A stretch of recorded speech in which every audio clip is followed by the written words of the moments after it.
All right, well, good morning. How's everybody? You're all right? Okay, I know. It's 9 o'clock, right? So, it's 9:22. So, I think everybody, I'll just kind of catch you up real quick. So, we started a new series last week, and I'm going to be honest with you, next week's going to be super fun, too. So, you're going to want to make sure you're here as well.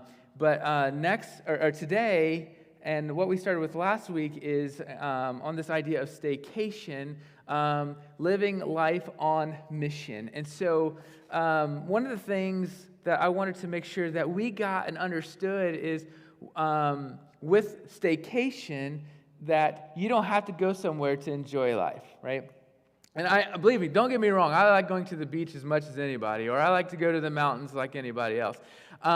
Things like that, or whatever it is you like to do, I enjoy as well. But a lot of times, we miss the opportunity right here, like learning how to take a breather, rest, take breaks on a regular basis.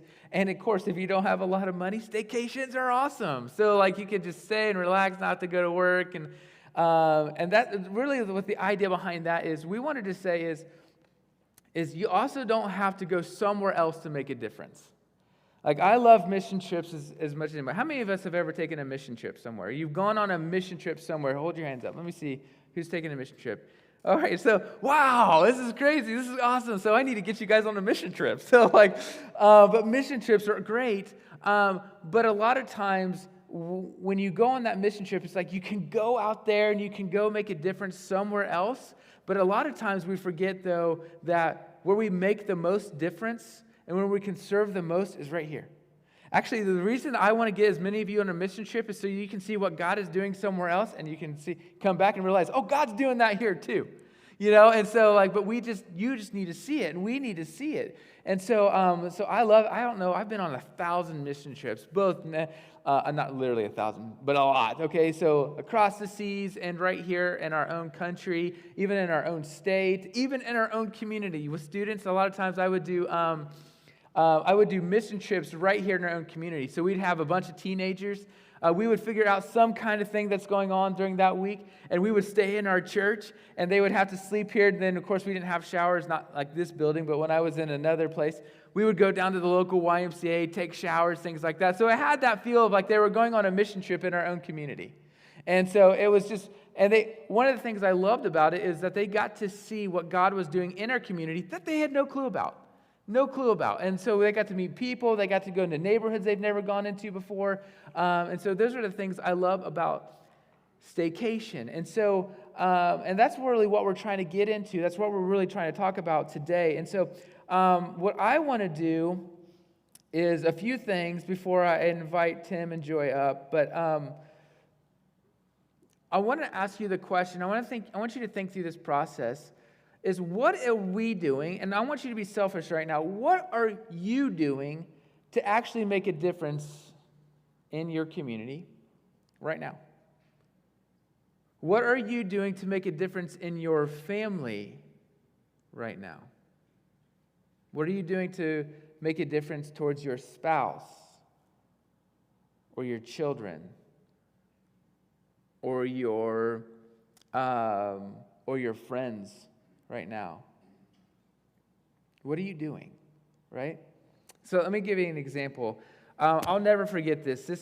I pulled out some of my information that I had, and I thought this was really neat. So this has always stuck with my heart. Please hear me too.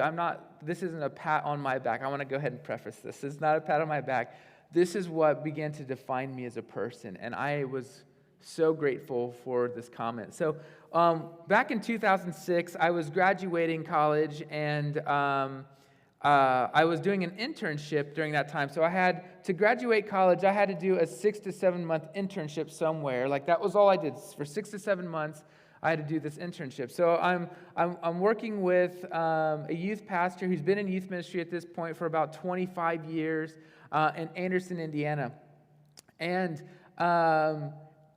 I got to the end of my internship, and I was about ready to leave for ministry in Missouri, but I still needed to get my final grade. I had already graduated. I had already walked But before then, my professor, who oversaw my internship at that point, had to come and meet with my mentor a few times. And then at the end of it, did this like, how do I say, like this final sit down with Mark and basically saying, what kind of grade does Nate deserve? Is he ready for ministry? Okay.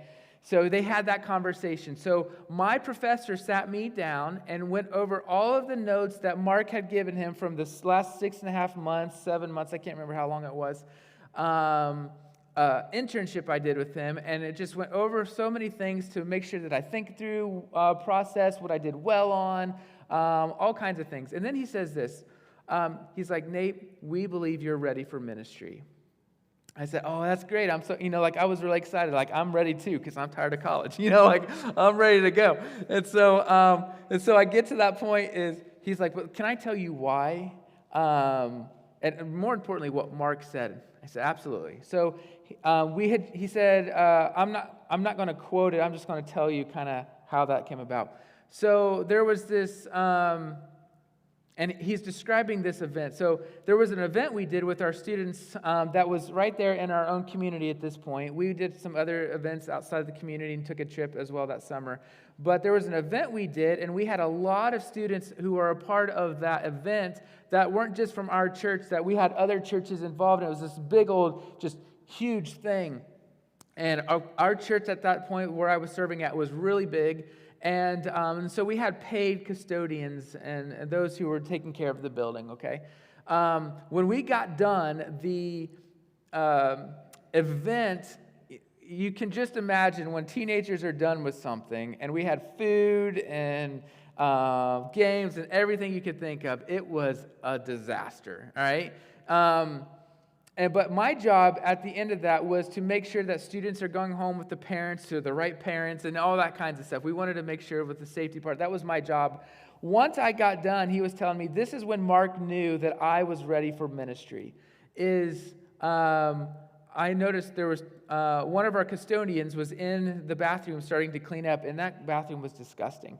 So I just naturally would go in there, and even though it wasn't my quote-unquote job at that time, and it was really his job to clean the building, and there was 3 of them actually who did it, but he was in there in the bathroom at that point. I decided to go in there and help them because just because. That's what you're supposed to do, right? You're supposed to go in there and clean up and help in any ways that you possibly can.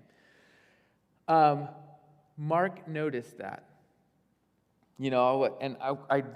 And I'm just hearing the story for the first time. And so when the professor's sitting down with me, he's like telling me the story, and he says, Nate, how we know you're ready for ministry. And, I'm sitting here thinking, well, because I'm a great speaker, I'm a really energetic guy, like something like that, I'm just kidding about those things. But I was sitting here thinking, I'm probably ready because, I worked really hard when I did have the opportunity to speak, or I was overseeing all of our 6th grade guys, and there were 30 6th grade guys. Whew, okay, and so that was my job for 6 months. It was really cool to think, though, that I still have a relationship with those guys who are now old and married, or older and married, have kids and things like that, which is really weird to me. But I enjoy that time. I thought, he was just going to tell me all the things I did well in ministry, and that's not what it was. He says, the way we know that Nate's ready for ministry is because when he didn't have to, he walked into the bathroom and helped clean. And my professor smiled, and he's like, you get it. Ministry is always about doing the things that nobody sees you doing. Ministry is about serving the people that nobody see you serve. And that stuck out to me. And when he told me that, I thought, okay, if that's what you think I'm ready for ministry on, then I need to make sure that no matter where I go, this is what I must teach. And so that's what my goal is. So everywhere I've gone, that comment alone gave me the opportunity to say that no matter who I'm working with teenagers, or if I'm working with adults or anything in between, I want to make sure that we, as the people of God, understand that we are the part of the DNA of a follower of Jesus are people who serve one another, not because we're asked to, not because we have to, but because it's who we are. And so, and that's what I want to share with you today. Are there any Marvel fans out there? We got any Marvel fans? We got some loud and proud Marvel fans, okay? Anybody doesn't know what Marvel is? Anybody out there? You want to admit? Dallas, thank you, man. Yeah, I get you, Dallas. Okay, let me ask you this question. Anybody love Spider-Man? We got some Spider-Man loud and proud people out there. Anybody not like Spider-Man? It's all right. It's okay. All right. So, in one of the Spider-Man movies, I couldn't find where the quote comes from. It's bounced off of different things over the years. But there's a quote in a Spider-Man movie from Uncle Ben, and I think if you watch Spider-Man, you probably know what I want to say here. But Uncle Ben is sitting in the car with Peter Parker, and he says this. He says, "With great power comes great responsibility." I love that. Thank you, Uncle Ben, right? Now, again, that probably has come from other things throughout history. But anyways, the quote in the movie, when I heard that quote, I thought this is really interesting. With great power comes great responsibility. And I think the question is how do we define power? How do we define power and who has power? And that's really what I want to begin today. So when you think about titles and when you think about your job, a lot of us, and let me talk to the adults real fast, teenagers, if you're a teenager in here, I want you to kind of listen too. But a lot of times we're trying to get to that next step. Aren't we? We're always trying to get to that next step. And it's funny too, because being a lead pastor, I'm like, I don't got any more steps to get to. Like I'm there. Okay, and I'm talking to myself today, but everybody, when you're in a business or even in your family, you're getting to that point of you're in some kind of leadership position. You're in some kind of significant position, and a lot of times we get to that position, or we're hoping to get to that position because a lot of times it brings more money, and it brings more opportunities to lead. Right? This is the reason we want to get to higher positions. It brings more money, and it gets to the opportunities to lead more people. The reality of that position, though, is when we get there, and I'm not saying this is true for everybody, but a lot of times it's kind of like, you got to do what I say now. It's like when we get to those leadership positions, it's kind of like I'm the boss, and what I say goes, right? Moms, you get that in here, right? With the kids, I brought you into this world, I can take you out, right? How many of you have ever said that? I've heard that many times from my mom. So so I was always like, that's really nice, Mom. But, but when we get to those leadership positions, it's more about power and control. But the reality is, the higher you go, the better servant you are to be. That's the reality. You want to get people to follow, learn to serve, instead of getting to the part where you're trying to push. You ever seen that idea of like a chain? You want people to follow you because as you go, they go with you. But if you're in that leadership position and you look at the world from the perspective of you do what I say, I'm in this position, I'm in control, and you're trying to push people in a certain direction, you know what happens to that chain? It just bunches up. You don't actually get them anywhere. And so the reality that we got to realize, and specifically, if you are a Christ follower in this room today or watching online, we are to be people, when we see ourselves as leaders, and every person who is following Jesus to see themselves as somebody like that, because we are to go and make disciples. So in making a disciple attitude and culture, you and I have to see ourselves as servants. So the higher you go in your faith, or the higher you go in your business, or the higher you go in education, or the higher you go in whatever it is, or you're the matriarch of that family, you are to be the best example of what a servant looks like. Let me give you an example of what I'm talking about. So in Matthew chapter 10, and if you've been with us for a while, we've been in Matthew for a long time right now. We've been in Matthew since like April.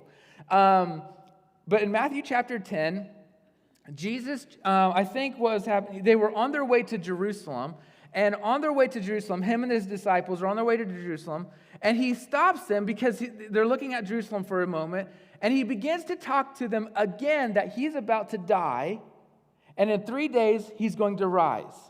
Okay? So, like, they've heard this already.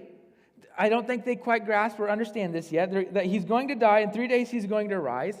And so some of the disciples thought, well, we want to be in place of honor too. Like, Jesus is going to be honored, he's going to be glorified, the Father is going to be honored and glorified. And so some of the disciples are like, we want that too. We want to be in place of honor and glory. Come on, how many of us are like that? Right? We all want that. Maybe don't church it up. Don't say, hey, I want to be in place of honor too with God. But think about your job, or think about your organization, think about your business, or think about your place of employment. Don't you want to kind of be in that? Like, we all want to be there at some point. And even the older we get, maybe even we're tired, we're kind of on that, well, you know what, I still want people to do what I say because I've lived long enough. I understand. I know these things. We kind of still want to be in that place of honor. Especially as we get older too, we should be honored because of everything that I've done and given. We kind of live that world. And a lot of times it goes negative instead of positive. But the disciples are the same way. We're all the same. We all want that honor. We all want that glory. We all want that prestige. And here's what Jesus says to those of his disciples. He's like, I want to be in the place of honor with you, Jesus. He says this. Then James and John, the sons of Zebedee, came over and spoke to him. Teacher, they said, we want you to do us a favor. I thought, how many of you guys would ask Jesus for a favor? Or you'd be bold enough to say, Jesus, we need a favor, right? I like this. And if you ever struggle with the idea of, I don't know, Jesus being kind of a guy that, is holier than thou. And he's holy, right? He's the Son of God. But like sometimes I think we put him so much on this pedestal that he can't have a relationship with us. And that's who he is, right? Because here, I love this next question. He says this, what is your request? And if you get to know and you pay attention to the Gospels, Jesus loves asking questions. And I love that. They reply, when you sit on your glorious throne, I feel like they wanted to put that in there. We want to sit in places of honor next to you, one on your right and another on your left. Kind of like, we know you're awesome, Jesus, but we want to be awesome too. You can be first awesome and we'll be second and third awesome. Kind of like that. I like this. But Jesus said to them, you don't know what you're asking. And I think that's a lot of times it's like the realness of who Jesus is, what the kingdom of God is all about. I think sometimes we live in this fairy tale land if we're not careful. I live in this fairy tale land if I'm not careful. But I think Jesus is making a point. You have no idea what you're saying. He goes on to say, are you able to drink from the bitter cup of suffering I'm about to drink from? They have no idea what he's saying here. Are you able to be baptized with the baptism of suffering I must be baptized with? Right? And most of us sitting in this room or watching online, you know what's about to happen, right? You know the pain and torment that Jesus is going to go through because we know what Easter's all about, right? They say, oh, yes, we are able. I think so many of us do the same. Oh, yeah, you put me in that position. Oh, I could do it. I could do it better. And then you get into that position, you realize, this is a lot harder than I thought it was. Because now you have people that you're overseeing and they all have opinions. Right? I get that. I'm in a position where a lot of people give me a lot of opinions. Okay? I understand this. Oh, yes, we are able. Then Jesus told them, you will indeed drink from the bitter cup and be baptized with the baptism of suffering. It's like, oh, okay, well, it's going to happen. All right? But I have no right to say who will sit on my right and on my left. God has prepared those places for the ones he has chosen. Now, if you read history, this is in the Bible, but when you begin to read history, you begin to see that Judas, at the end of the story, Judas, one of his disciples, kills himself. So now there's 11 disciples. And history teaches us that 10 of the 11 disciples, even though John, the Apostle John, who went through all kinds of pain and torment in his life. But 10 of the 11 disciples were actually martyred. Every single one of them died for what they saw, what they experienced. Not what they heard, what they saw and what they experienced, and that was a resurrected Jesus. And that's why he was saying, oh, you will indeed go through this. But now listen to this. He says, when the 10 other disciples heard that James and John had asked, they were indignant. Like they were frustrated. So Jesus called them together and said, you know that the rulers in this world lord it over their people. Are you guys experiencing that right now? Aren't we experiencing that in our world right now? And officials flaunt their authority over those under them.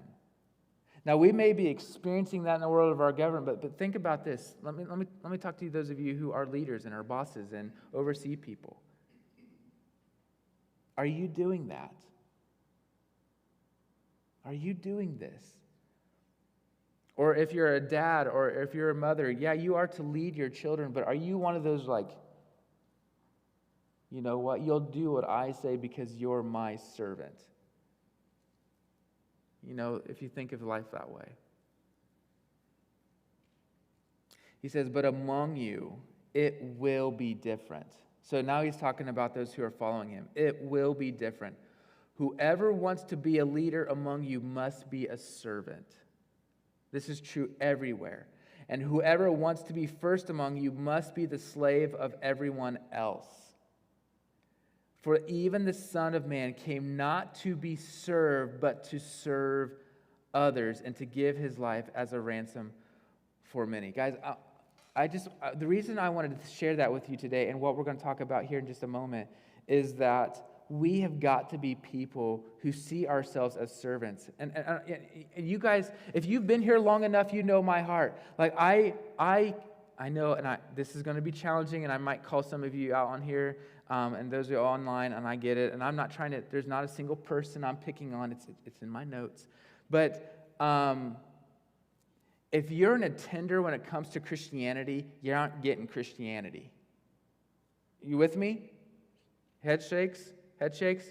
I'm looking at every single person in the room. Okay, I'm not calling anybody specifically out. If you're an attender, you aren't getting Christianity.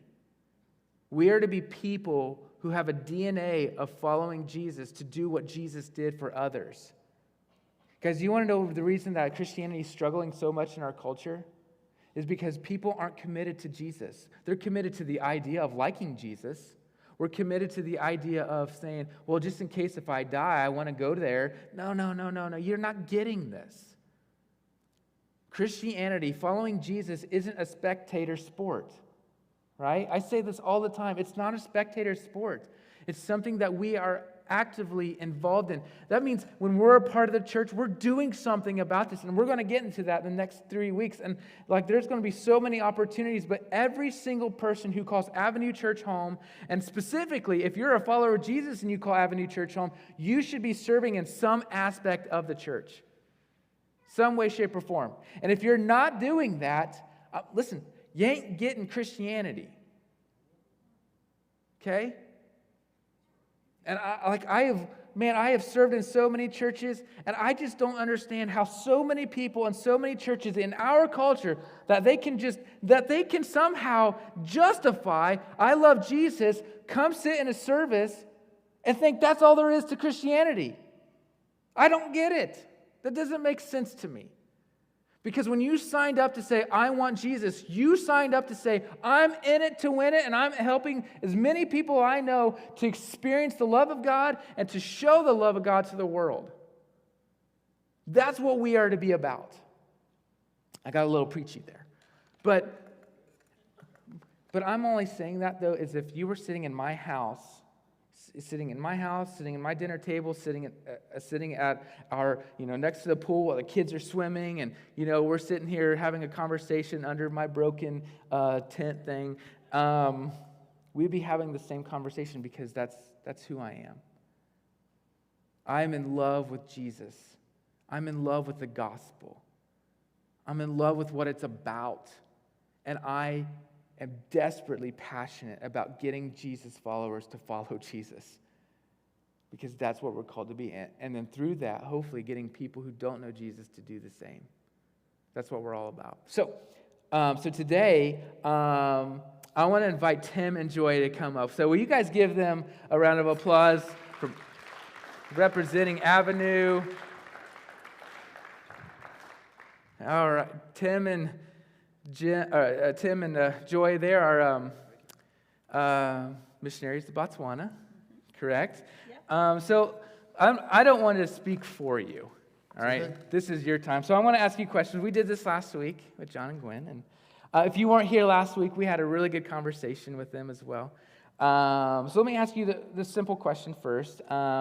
Would tell us a little bit about your background, where are you coming from, where you've been, why you guys accepted the call to be missionaries. And I think the church will enjoy some of your background too, which is good.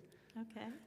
I grew up in a Christian home. Well, we both grew up in Christian homes. My dad was a Church of God minister, pastored in Illinois, Wisconsin, and then we moved when I was 9 to Anderson, Indiana. He worked with the National Agency for World Service, the way it was organized back then.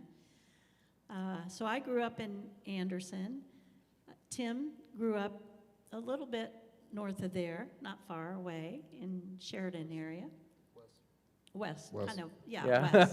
More west, yeah. A little bit. And God's country, though, Indiana. Between cornfields and soybean fields. All the Ohio people don't like that. And we met at Anderson College back then, and we both were teachers. Tim was science guy. He taught chemistry, biology, physics in high school for about 20 years. I taught preschool, so I was working with the younger ones. And during that time, kind of in the middle of that a little bit, early 2000s, we moved over here, and this was our church. We plugged in. While Tim was working for Frey Scientific, Nice. It's a science educational supply company, it was. And then as that ended, we moved back to Indiana. What year did you guys move back? What year? Yeah. Tim actually did on the 2006. Oh, okay. His job was ending. I actually stayed here with our youngest son, Joshua, who was going into his senior year in high school. So we were apart that year. I stayed in Ohio while he graduated. Well, were you guys a part? Were you a part of when the church transitioned? Was that the years when we built the new building? Oh, yes. Yeah. Yes, we were here when we came into this part, and my job was then eliminated along with everybody else in the company, except for just a very few. And so I went back into teaching over in Indiana for a while. Okay. And during that time, I felt a call to the ministry. So, God can call us all. And how old are you, by the way? I'm 61 now. Okay, and when did God call you? It was in the process between like 55 or so. Oh, okay, yeah, there you go. So. See, Bob, you still got a shot. So, yeah. And God's not done with any of us yet. and that's one of our messages, that God is not done with any of us. So went ahead and pursued the credentialing and became a pastor over in Pennsylvania. And God did a neat healing work in that congregation. And as the church began to be more outward focused, he literally, separately but at the same time, redirected us both into the mission field, and literally brought up Africa to both of us, and specifically Botswana, through a whole series of visions, dreams, and things like that. Yeah. And so we then checked that out. So where's Botswana then? Botswana is just north of South Africa. Okay. Yeah. It's a Texas-sized country. Yeah. Dang. Is it landlocked? Yes, it is. It's landlocked. Okay. All right, so let's talk about then the ministry then. So in your current area, what are some of the major needs and concerns that need to be addressed? And we're thinking from a perspective of that's your home, right? You're no longer here and going on a mission trip there, right? That's your home. So what are those needs and concerns? One big one is lack of jobs, especially in the area where we are. Lack of good, decent paying jobs, and it's hard to find. And that has been even made worse with COVID. We are in an area in the northwestern part of Botswana where tourism was the major industry. And people would come in and go on photo safaris out to the different parks and game reserves. And when the borders are closed and people aren't coming in, it tanked a lot of the economy, a lot of that was there. And so we've seen a lot of hunger, true hunger, where it's not just statistics, it's names and faces and people we know. Even pursuing with one lady, once she even admitted she had not eaten for a couple of days because she was trying to have a little bit for her 2 kids. So that's been one major challenge. And another one, actually, that the church really has been dealing with is sexual purity. And that, one of the contributing causes of that is within the culture, it's difficult to be married before about age 40. Oh, really? For many of them. It's a long time to wait. Yeah, that is a long time to wait. Just to have the money and resources for that. Oh, wow. And many want to have a Western-style wedding, but to be married there, you have to have the traditional wedding, and that involves a bride price, where the groom has to, it's negotiated, but with the family, but has to pay anywhere from 4 up to no more than 12. The government's actually put a limit on 12 cows. And each if a guy wants to marry a girl, the guy has to give the family 4 to 12 cows. 4 to 12 cows. Wow. Each one being about 3,000 pula in their economy. With us, it's maybe about $300, but in their economy, that could be having to set back multiple years of wages just set back for that cost. Jeez. And then, unlike here, actually, if they get the wedding, have the Western-style wedding, then it's the groom's responsibility for all the cost. For the wedding, for people traveling and coming in and their costs, for providing the bride's family with new dresses and suits and ties and everything. So it's very expensive, and then he has to be able to show he can provide and have a good enough job to provide. So many couples are shacking up, and even the church, we're dealing with that. Yeah. Another problem that the church faces is many people are not having their faith make a difference in their lives on a daily basis. And they basically would go in typically and hear a sermon on a Sunday morning, and that was it. They didn't even have Bibles to then be looking and reading and studying and following up on. So that was a challenge as well for the church. And it's a very male-dominated society, and there's been a lot of gender-based violence, abuse, and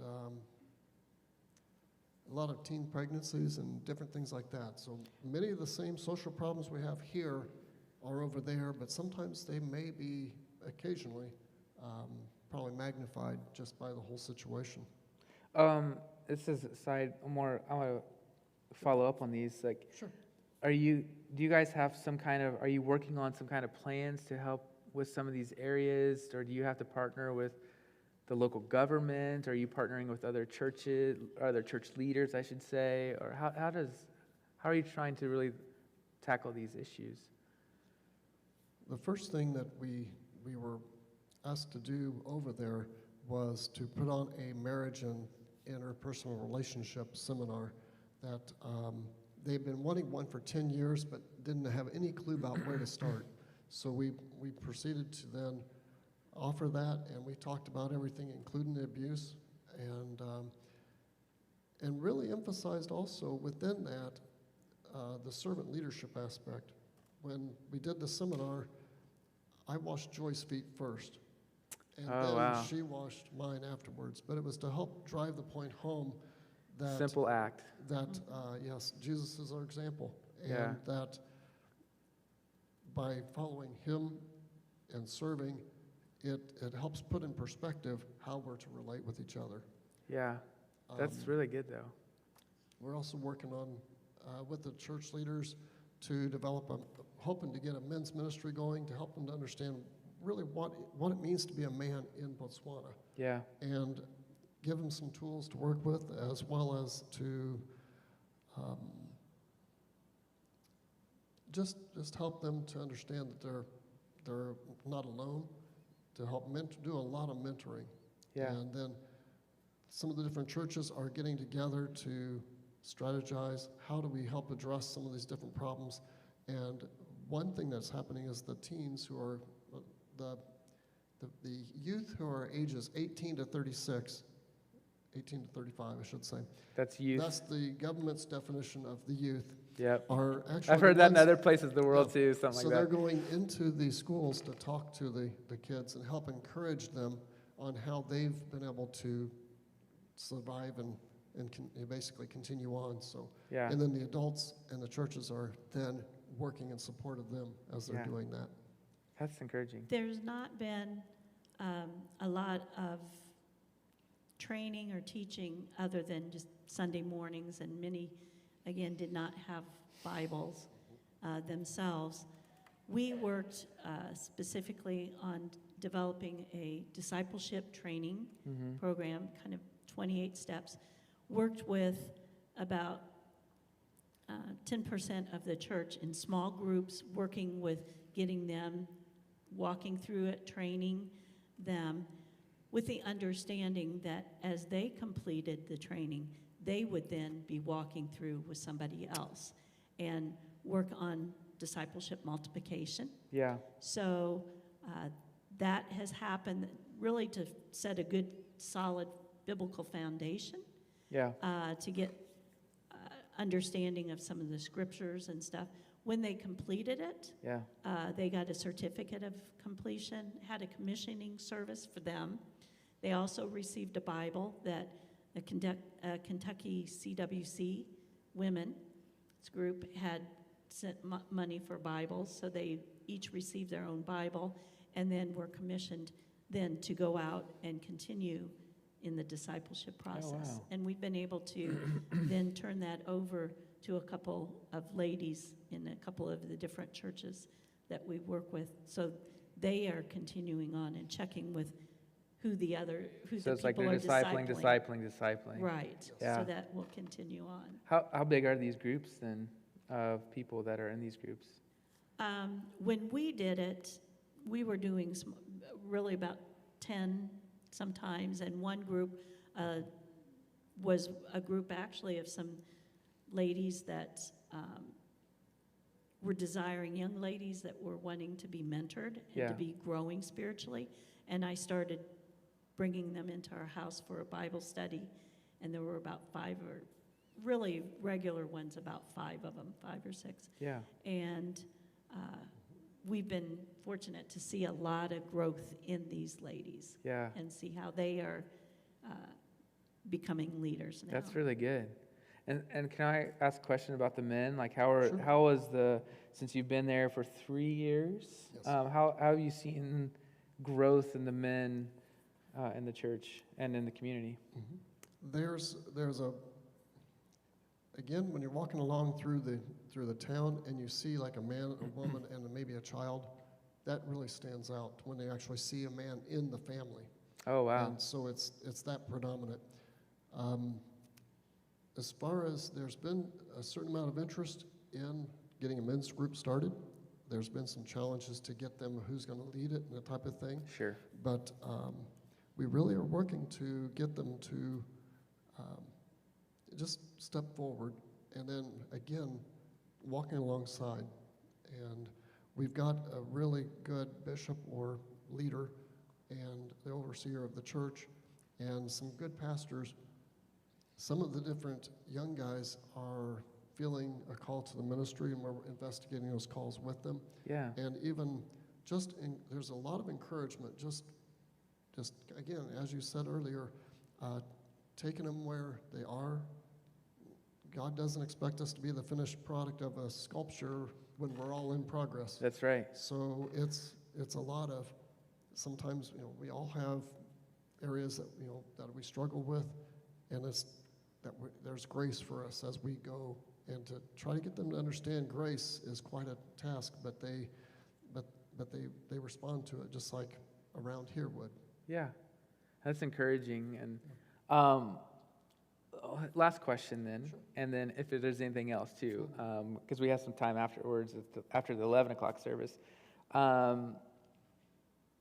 If you could challenge us as a church, right? Because that's your community, that's your context, that's your church. If you could challenge us as a church, what would you want us to know or to live out that you're seeing or doing where you're at? Just in general. Okay. One thing that comes to my mind is really, it's all about a relationship with Jesus. So there's a difference between head knowledge and heart knowledge. Yeah.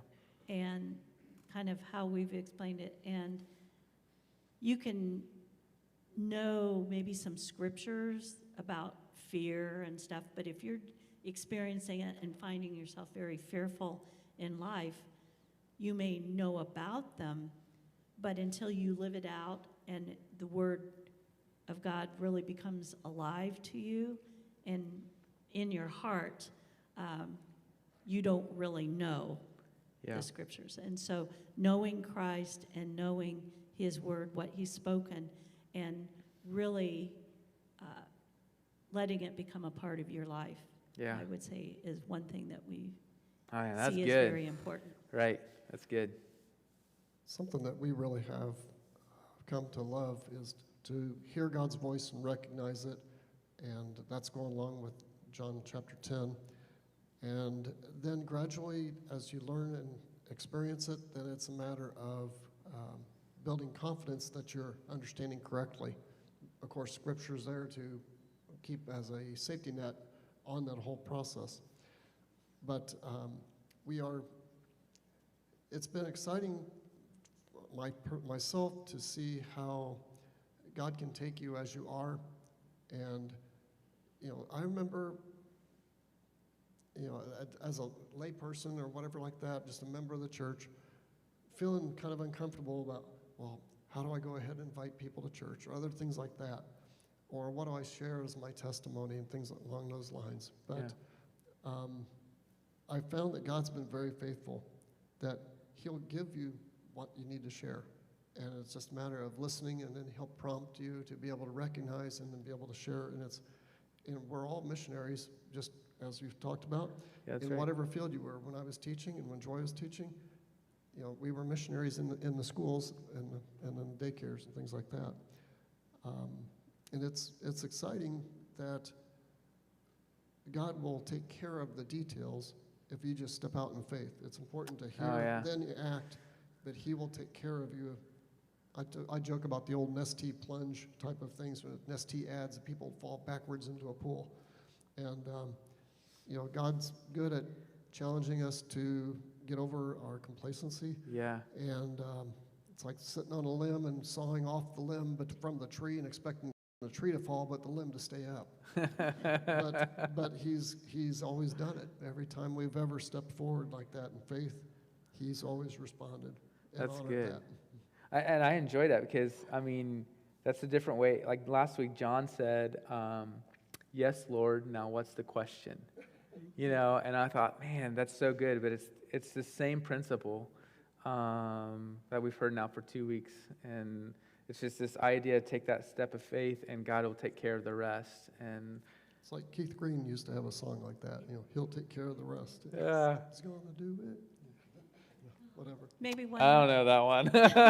Well, we're a little older than you. Maybe one other thing. Yeah. Is our view on really ownership, I guess, versus stewardship. Yes, And that's good. when we really understand God owns it all, we can really grow in our giving. It frees us to understand whether it's our time, whether it's in finances or whatever. It's all His. And when we understand that, truly understand that, and then look to Him on how He wants us to steward, or use the resources that He's blessed us with, Yeah. then we can be open-handed with our giving, what's coming in. It's not what we have to hold on to and hoard, but we can let it flow out when He presents us with a need that, Yes.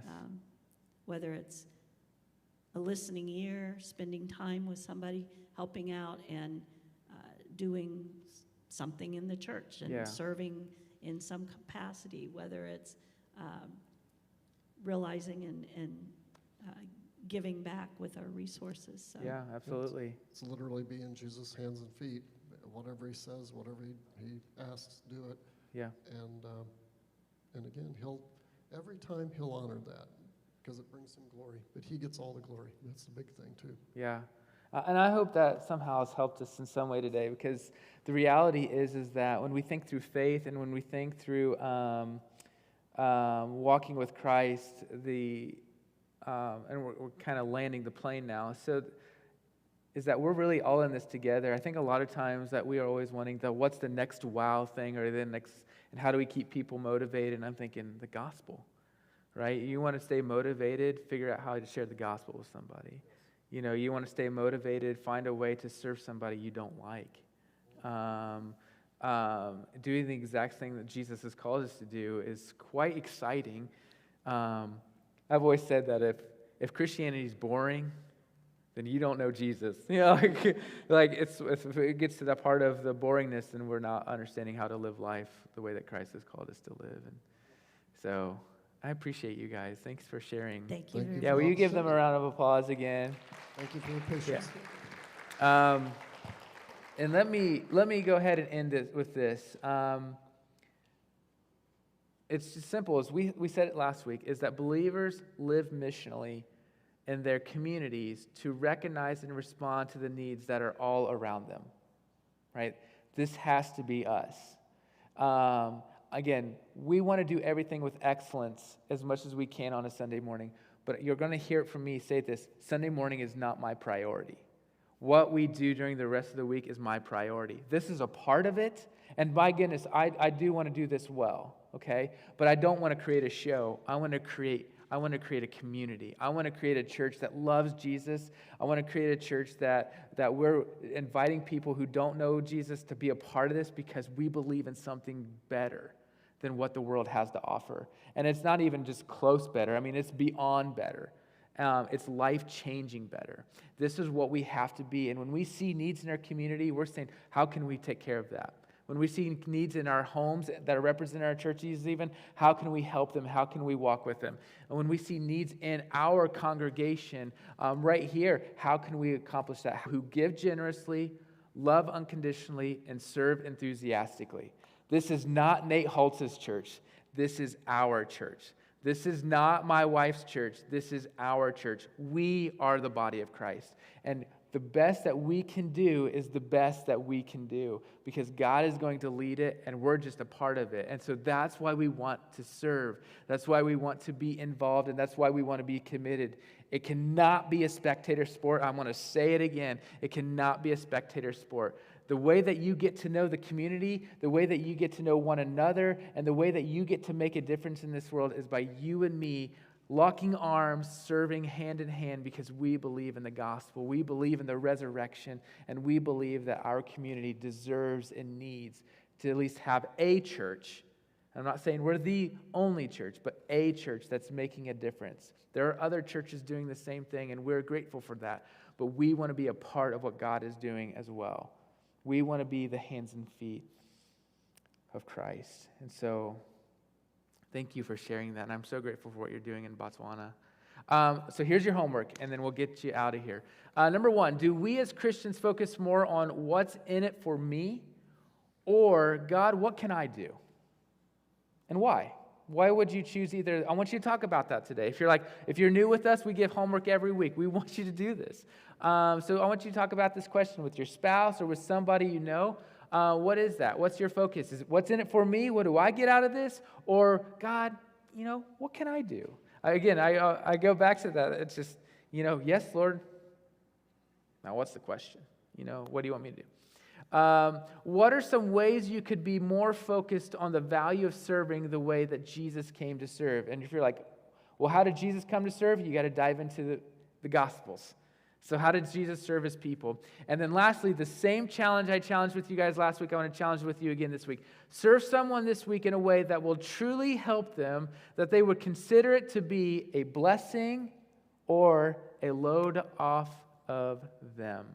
So do something this week that would truly make a difference for somebody just because you can.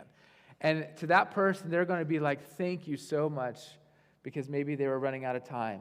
Maybe they had too much on their plate, but you came in and said, you know what, I'll take care of that, all right? Let me pray for you. Father, we thank you for this opportunity of what we're doing in this series, a simple series, not flashy, not anything like, whoa. It's just a series to talk about the heartbeat of who you are, and that you came to this world to serve us. And if you came to this world to serve us, then we were created to serve you and everyone else.